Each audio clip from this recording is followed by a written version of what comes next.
এমন তো হতে পারে তোমার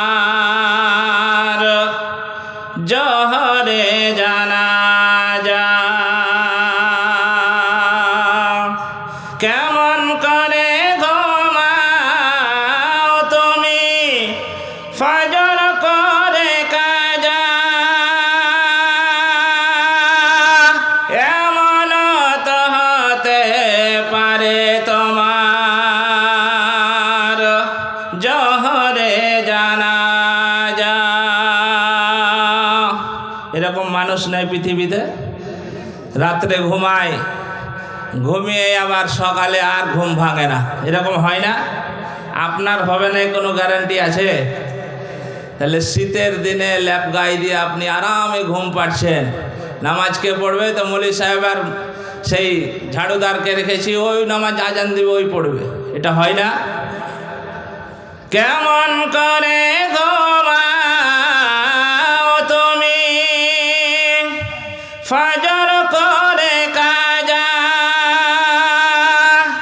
এমন তো হতে পারে তোমার জোহরে জানাজা।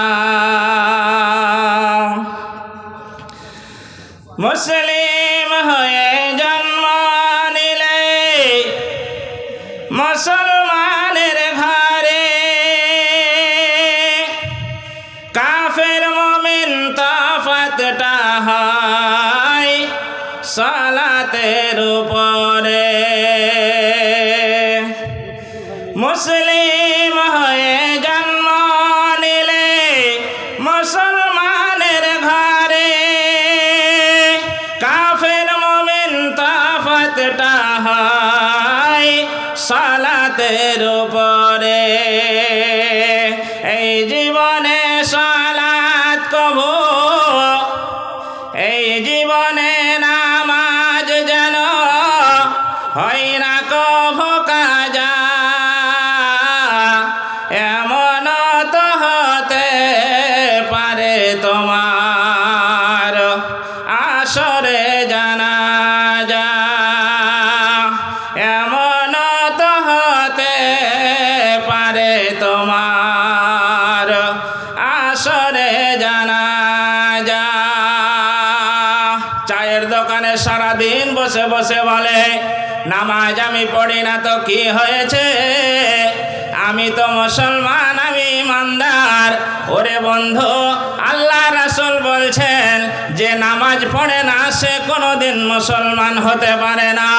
আমি তো জোহরের নামাজ পড়ি না, আসর পড়ি না, মাগরিব পড়ি না, এশা পড়ি না, ফজর পড়ি না, কিন্তু মৌলভী সাহেব আমি তো জুমার নামাজ পড়তে যাই, দুই ঈদের নামাজ আমি পড়ি। ওরে বন্ধু, তোমাকে কোন আলেম বলেছে যে জুমার নামাজ পড়ে আর ঈদের নামাজ পড়ে তুমি মুসলমান? আল্লাহর নবীর কথা অনুযায়ী যারা 5 ওয়াক্তের নামাজ পড়ে না তারা কোনোদিন মুসলমান নয়, সে মুসলমান নয়। তাই কবি বলতেছে, মুসলমানের জন্ম নিলে মুমিন হওয়া যায় না, কাফের মুমিন তফাতটা হয় সালাতের উপরে। এই জীবনে সালাত যেন হয় না কবু কাজা।